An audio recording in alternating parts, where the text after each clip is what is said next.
Hebat. Jom, roll VT.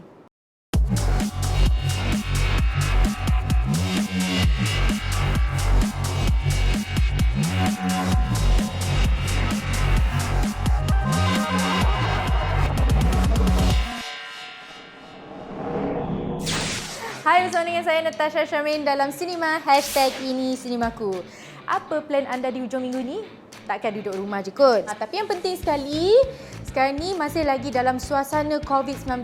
Kita tak lagi menang, okey? Kenalah sentiasa patuhi SOP dan jaga jarak, pakai pelitup muka dan sanitize lah tangan tu selalu. Bila pegang tombol pintu tu, pergilah cuci tangan terus. Macam tu. Okeylah, sekarang ni kalau anda semua nak tahu, dah ramai sangat pelakon bagaikan cendawan yang tumbuh selepas hujan. Mana taknya sekarang ni Insta famous lah, influencer semua nak jadi pelakon. Dah dipetik untuk jadi pelakon ni. Jadi macam mana sekarang ni? Kita nak tanya dan dengar pendapat-pendapat pelakon yang sedia ada. Apa kata mereka? Jom kita saksikan. Siapa kau ni ya? Mama percayakan Fia kau. Kalau ada jago aku cuci sikit. Menjadi trend masa kini apabila influencer atau Insta famous diambil untuk menjadi pelakon. Ada artis yang tidak menyokong akan trend ini, tapi ada juga yang suka. Ada antara mereka yang berpendapat bahawa trend ini akan membunuh industri jika berlarutan kerana apa yang dipertontonkan tidak luhur dari hati. Namun ada juga yang berpendapat bahawa industri sekarang perlukan wajah baru. Jom kita tanya artis-artis kita tentang isu ini. Macam saya kena casting, kena jumpa orang macam-macam, kena reject. Tapi sekarang Alhamdulillah Malaysia lebih terbuka bila menerima orang-orang baru dengan followers yang ramai. So kita gunakan benda tu sebaik mungkin. Janganlah ambil kesempatan mentang-mentang famous so buat benda yang tak elok macam main-main. Tapi bila kita main-main, momentum tu tak lama. So kita kena ambil ilmu orang lama juga untuk ke dunia baru ni, which is macam mana nak kekalkan momentum. Kelebihan dah ada, gunakan kelebihan tu sebaik mungkin. Situasi sekarang ni betul sebab kebanyakannya daripada social media sebab kebanyakan pelakon-pelakon yang mereka ambil adalah influencer, Insta famous. Jadi tak kisah, you all boleh masuk dalam bidang kita, tak ada masalah. Tapi pergilah belajar. Pergi belajar, ambil kelas lakonan. Sebab masa tu nama you all tengah meletup. You all memang dapat 4-5 juta followers, tapi dalam masa yang sama kalau you all nak berlakon, tolong pergi kelas. Adakah perkara ini bagus untuk industri drama atau filem? Benda tu bagus kalau ianya bagus. Kalau influencer tu masuk industri hanya suka-suka sekadar nak mencipta glamour tapi tak ada benefit, tu tak baguslah. Tapi sebenarnya itu adalah ikut peredaran zaman. Sekarang kena terimalah zaman 2021 macam mana. So kita jangan berada di takut lama. Orang lama kena adapt dengan dunia baru sebenarnya. Jangan ambil mudah sebab insan seni dia sangat halus. Jadi jangan terlampau gairah nak masuk dalam bidang seni ni, lepas tu you all tak tahu apa you buat, you all lost. Jadi bila you all lost, dia bagi impact yang tak baik, negatif pada industri kita. Itu yang Kak En selalu pesan kepada artis BBNU. Kak En okey dengan diorang, tak ada masalah. Diorang semua okey. Cuma bila diorang berlakon dengan Kak En bagi tahu okey, you kena macam ni kan. Maknanya kena menghormati betul sebab sekarang mungkin zaman sekarang media sosial, mana zaman Instagram apa semua ni kan. You guys are welcome to our industry, tapi orang kata berlakonlah dengan cara yang betul, pergilah kelas kalau tak tahu pun Saya pun masih pergi kelas lagi sampai hari ini. Adakah pernah mengalami pengalaman di mana susah untuk bekerja dengan mereka yang tidak pandai berlakon ini? So far Alhamdulillah okey. Siapa yang bekerja saya semuanya study dulu. So tak ada dapat yang orang yang menyusahkan. Lepas ni saya harap bila dah keluar isu-isu macam ni, siapa yang tak study tu tolong study. So kita kena study karakter. Janganlah masuk bila bekerja tu otak kosong. Kita kena bergerak dengan ilmu sekali. Kak En pernah mengalami pengalaman macam tu Mungkin diorang budak BBNU and then diorang ni mungkin banyak followers. Mungkin cara diorang, mungkin diorang tak kenal kita kan. Kak En shooting dengan diorang okey, diorang tak ada masalah dengan Kak En. So far alhamdulillah lah. Tapi ada jugalah yang kewat-kewat tu kan. Tapi bila Kak En macam tengok aja diorang ni, end up diorang sendiri yang datang kat kita nak tanya macam-macam. So far yang berlakon dengan Kak En tak pernah jumpa lagi lah. Sebab kalau jumpa dengan Kak En masalah lah diorang. Eloklah tu sekarang ni kita dah ada ramai pelakon, banyak pilihan. Taklah balik-balik muka yang sama je kan. Betul lah kata Zazia tadi. Tak ada salahnya kalau influencer ataupun Insta famous nak jadi pelakon. Tapi yang penting sekali kena buat apa? Kenalah attend kelas-kelas lakonan. Banyak je kelas lakonan yang dibuat oleh pelakon-pelakon veteran kita. Pergi je attend dan asahlah bakat tu kan. Okey, sekarang ni bercerita pasal bakat. Ada seorang artis ni yang cukup berbakat yang diingati daripada dulu sampailah sekarang ni. Nak tahu cluenya? Kasih bagi clue Pok, bujang lapuk. Nak tahu siapa tu? Jom kita saksikan. Bujang lapuk, ada macis, tak ada rokok. Jalan jauh, tersengguk-sengguk. Setiap lakonannya yang bersahaja bergandingan bersama Allahyarham Tan Sri P. Ramlee dan Allahyarham Dato' Aziz Sata dalam filem-filem seperti Bujang Lapuk, Seniman Bujang Lapuk dan Pendekar Bujang Lapuk menjadikan filem tersebut sebagai filem legenda yang digemari penonton sepanjang zaman. Keistimewaannya terletak pada gerak badannya yang lincah dan lidahnya yang petah berkata-kata. Itulah dia Allahyarham S. Samsudin. Pada tahun 1948, beliau telah melawat studio Malay Film Production Ltd atau MFB di Jalan Ampas. Lawatan beliau ternyata bertuah kerana beliau diberikan peluang untuk menjadi pelakon tambahan dalam filem Cempaka arahan B.S. Rajens. Peranan komedinya dalam filem pertama gandingan bersama Osman Gumanti, Tan Sri P. Ramlee, A.R. Tompel menonjolkan bakatnya dalam bidang lakonan.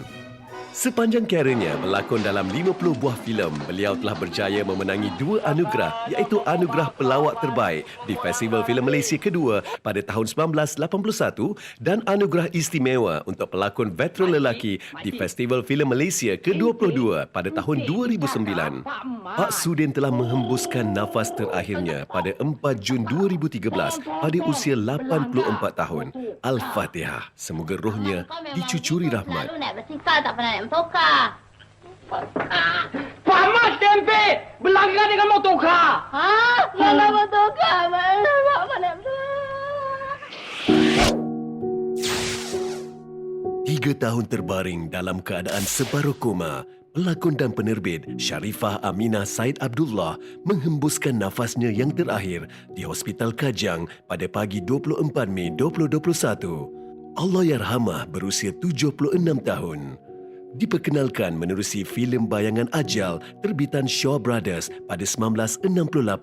Allahyarhamah aktif sepanjang era 70-an dan 80-an, antaranya dalam filem Esok Untuk Siapa dan Ceritaku Ceritamu.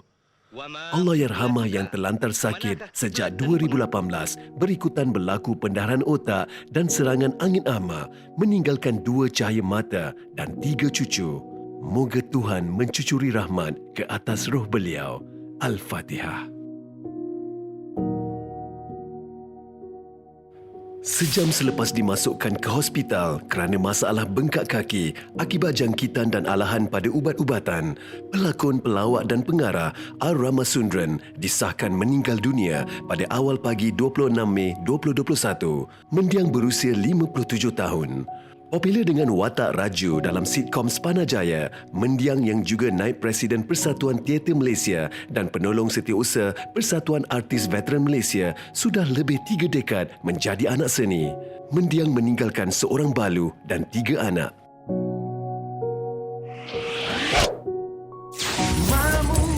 Jom berhibur dengan gelagat lucu penghuni di sebuah flat dalam sitkom Mamu Mami Gossip pada setiap Rabu hingga Jumaat jam 9.30 malam eksklusif di saluran YouTube Finas Malaysia. Sitkom arahan Aizam Syamsul itu menampilkan lakonan Kaza Saisi, Okey Jambu, Dalima Wati, Fasha Sanda, Elisha Sanda, Fikri Baka, Aidil Aziz, Amiza Adnan dan Afifah Nasir. Finas menggerakkan strategi pembangunan kandungan audiovisual dan restorasi menerusi Retrospektif, sebuah rancangan bagi tayangan eksklusif dokumentarinya di Bernama TV pada setiap Khamis jam 8.30 malam dan ulangan di saluran YouTube Finas Malaysia setiap Jumaat jam 9 malam. Ia antara usaha Finas dalam melestari dan memelihara khazanah warisan budaya negara.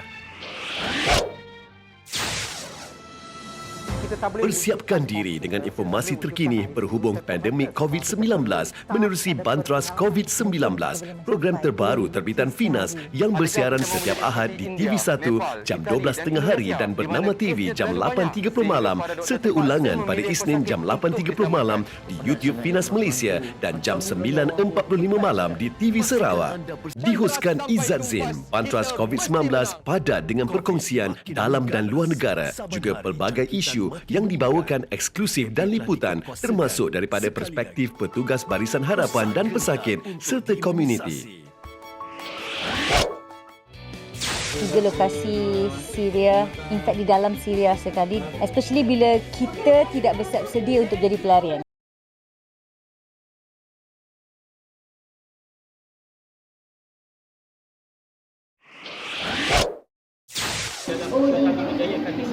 Untuk segmen Ikon minggu ini, kita akan bersama Farah Fauzana yang dikenali sebagai ikon misi kemanusiaan. Ramai anak muda yang terinspirasi dengan semangat Farah Fauzana semasa menjalankan misi bantuan kemanusiaan ini. Jawapan jujur, ini tanggungjawab berat. Yang pasti kalau itu yang terlintas kepada semua orang apabila sebut nama Farah Fauzana, ikon kemanusiaan dan sebagainya ke, saya harap saya tidak kesorangan. Saya selalunya buat benda-benda macam ni bersama-sama. Yes, apa pun misi kemanusiaan ni is all about togetherness. Apa agaknya pengalaman yang tidak boleh Farah Fauzana lupakan sepanjang menjalankan misi kemanusiaan ini? Dalam Malaysia, bila saya pergi ke Sabah Sarawak, kalau dekat luar negara dekat Syria lah. Saya dah pergi ke semua 3 lokasi Syria, in fact di dalam Syria sekali, especially bila kita tidak bersedia untuk jadi pelarian. So saya selalu terbayangkan orang Syria itu adalah kita rakyat Malaysia, sebab mereka adalah hidup seperti kita, tapi mereka don't expect they're gonna be a pelarian. So itu je lah, insyaAllah kita dengan saya selalu kongsi dengan apa yang saya experience untuk kita bersiap sedia. Apa agaknya kata-kata kepada mereka yang menjadikan Farah Fauzana sebagai ikon dan terinspirasi dengan Farah? First thing first, saya selalu cakap, apa-apa saja yang korang macam terinspirasi daripada saya ke kawan yang lain, yang penting niat lah. Jangan fikir sangat pasal orang, yang penting niat kita nak tolong orang tu. Tapi kalau kita perlukan bantuan dan perlu diwar-warkan, teruskan. Jangan because, alamak nak telefon orang ke, macam nanti orang fikir lain. Tak payah. Kalau anda rasa betul, proceed, insyaAllah. Kembali lagi bersama dengan saya Tasha dalam Sinema #IniSinemaku. Tadi kita dah saksikan visual Kak Farah Fauzana kita melakukan kerja-kerja amal. Mulianya hati Kak Farah Fauzana kita dah membantu orang-orang yang memerlukan. Dan Tasha harap suatu hari nanti Tasha pun nak lakukan kerja-kerja seperti yang Kak Farah Fauzana lakukan tu.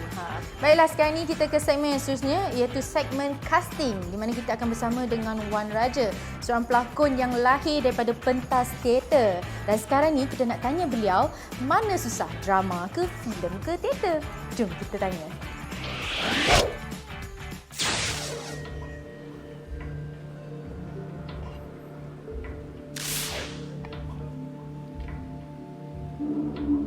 Saiful Rizwan Abu Bakar atau lebih dikenali sebagai Wan Raja diakui jarang mengecewakan dalam lakonannya. Beliau mula meraih perhatian selepas kemunculannya sebagai lelaki homoseksual menerusi filem kontroversi Dalam Botol arahan K. Rahman pada 2011.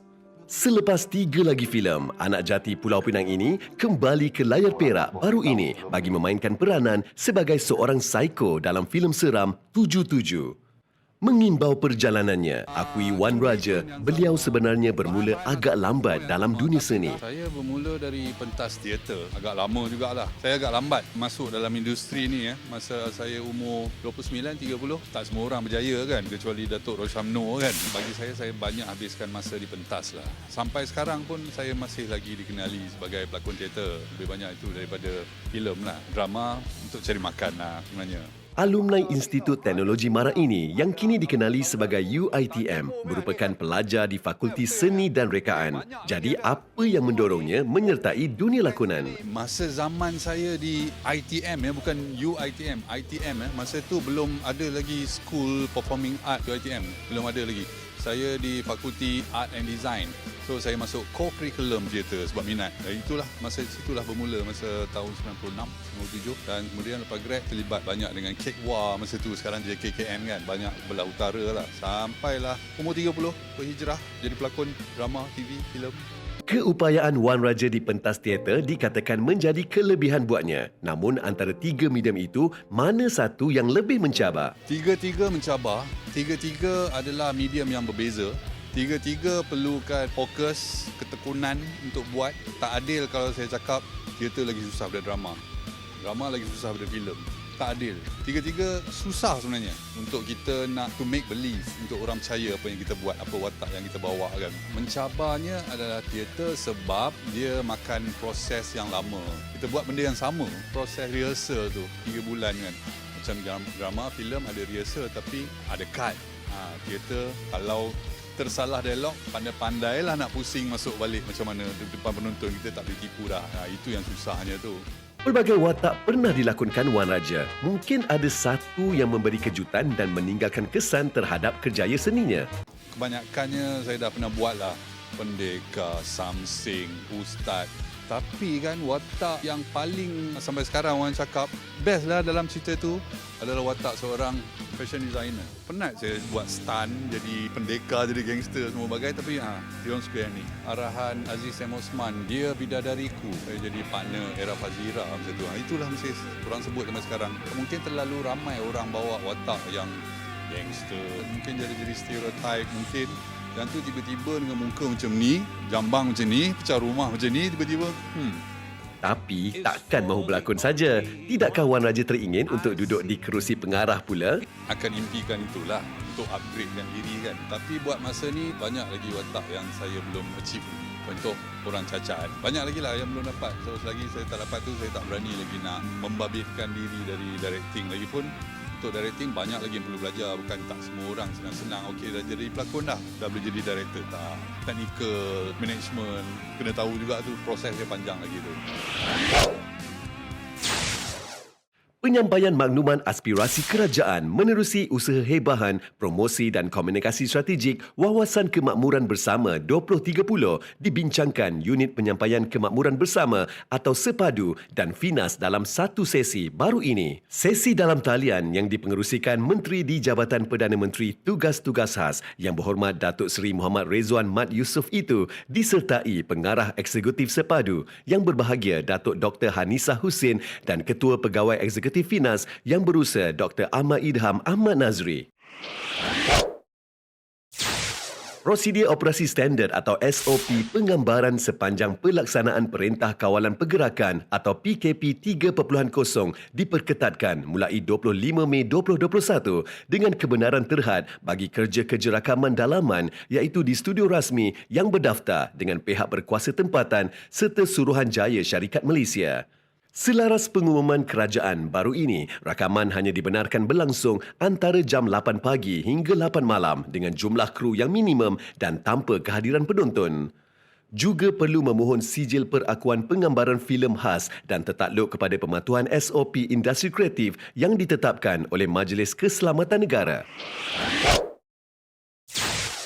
FINAS kembali dengan inisiatif Bengkel Kreativiti Never Stops 4.0 bagi membuka ruang kepada penggiat industri kandungan kreatif untuk menganjurkan bengkel secara dalam talian melibatkan komponen dalam praproduksi, produksi dan pasca produksi secara dalam talian. Inisiatif itu selaras dengan pelaksanaan PKP 3.0 yang berkuat kuasa antara 12 Mei hingga 7 Jun 2021. Untuk maklumat lanjut dan permohonan, layari laman web www.finas.gov.my.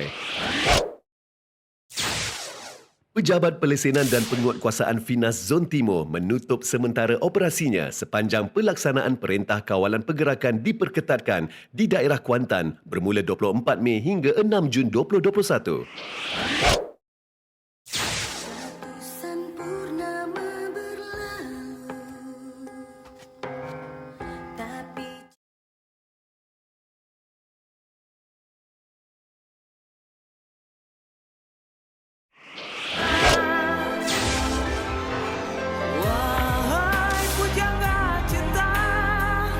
Namanya melonjak selepas berlakon dan memegang watak utama dalam filem Ada Apa Dengan Cinta bergandingan dengan Dian Sastrowadoyo pada tahun 2002. Dengan ketinggian 1.78 meter dan rupa paras kacak berketurunan Jawa Jerman ini membolehkan Nicholas Saputra turut layak menjadi model terkenal Indonesia. Pada tahun 2005 menerusi filem G dan tahun 2007 menerusi filem Janji Johnny telah melayakkan Nicholas memenangi anugerah pelakon lelaki terbaik di Festival Filem Indonesia. Pemegang ijazah dalam bidang seni bina dari Universitas Indonesia ini bukan sahaja hebat dalam lakonan, beliau juga sering dijemput sebagai jurucakap dalam pelbagai latihan dalam dunia lakonan dan menjadi juri dalam beberapa festival filem di Indonesia mahupun di luar negara. Pada tahun 2016, beliau telah berjaya bekerjasama menghasilkan dokumentari untuk European Union Delegation mengenai pemuliharaan gajah Save Our Forest Giants bersama pembikin filem Amanda Marahimin. Ada apa dengan cinta? Perbezaan aku dan engkau, dia menjadi baik dalam puisi cinta terindah. Yeah, welcome back dalam Sinema. #ini Sinemaku bersama dengan anda. Saya Tasha. Begitu. Okeylah, itulah dia tadi lagu yang dipetik daripada filem Ada Apa Dengan Cinta yang dilakonkan oleh Nicholas Saputra. Yang pernah satu ketika dahulu pada tahun 2002 gempak di Malaysia. Jadi sekarang ini kita nak ke segmen yang seterusnya, iaitu segmen trivia. Kita nak bersama dengan Tam Suhaimi. Mari. Hai semua, saya Tam Suhaimi. Dulu ni seorang pelakon tapi masih lagi berlakon, tapi sekarang lebih aktif sebagai penulis dan pengarah. Tam Suhaimi sememangnya nama yang cukup dikenali, terutama menerusi drama bersiri Cili Padi pada era 90-an. Dan menariknya, walaupun selepas 28 tahun sejak drama yang menampilkan kanak-kanak sebagai pelakon utamanya itu disiarkan, ia masih melekat dalam fikiran ramai penontonnya.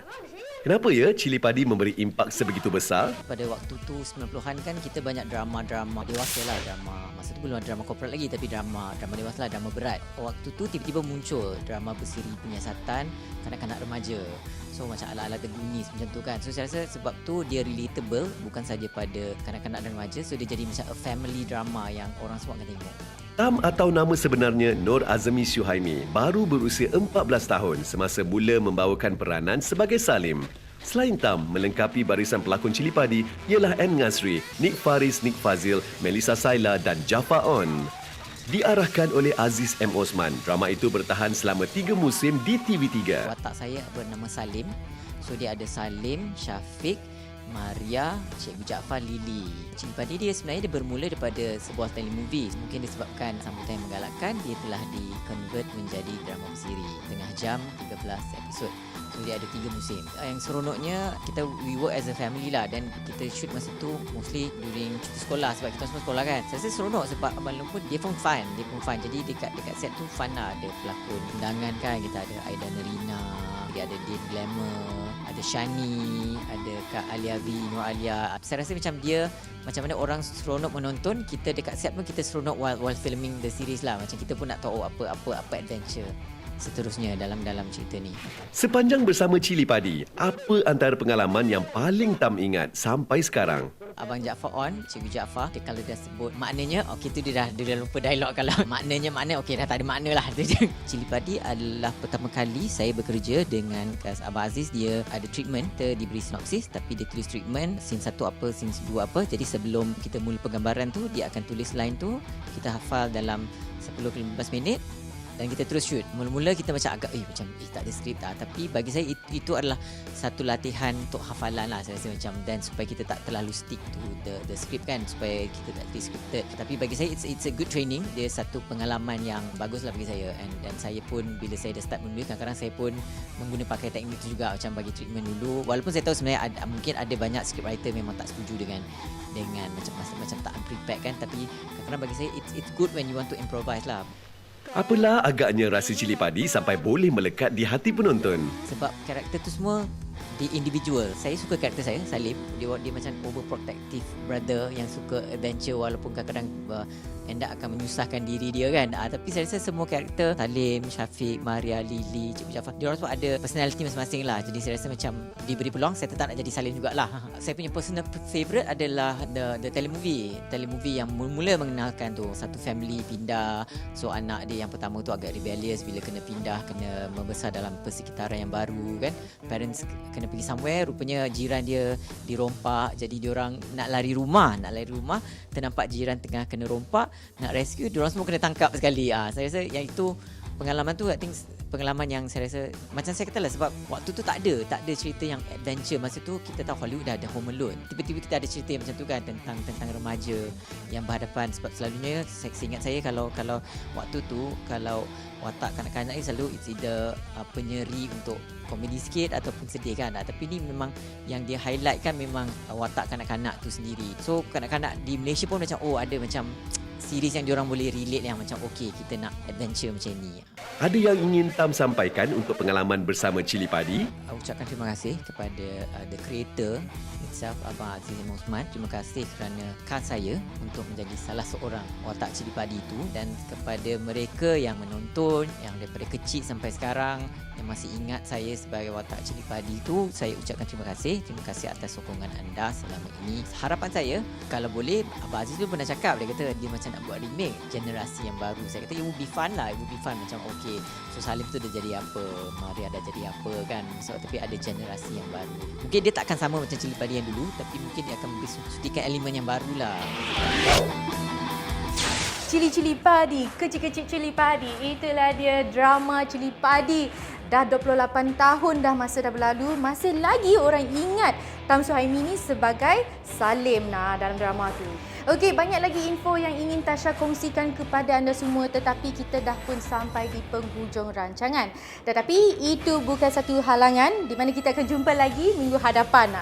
Okey, jangan lupa saksikan Tasha lagi di Bernama TV setiap Sabtu jam 8.30 malam dan di YouTube Finas Malaysia setiap Ahad jam 9 malam. Kalau nak tahu info lebih lanjut lagi mengenai Finas, boleh sahaja layari www.finas.gov.my. Dan jangan lupa untuk layari Instagram dan Facebook Finas. Kita jumpa lagi. Bye-bye.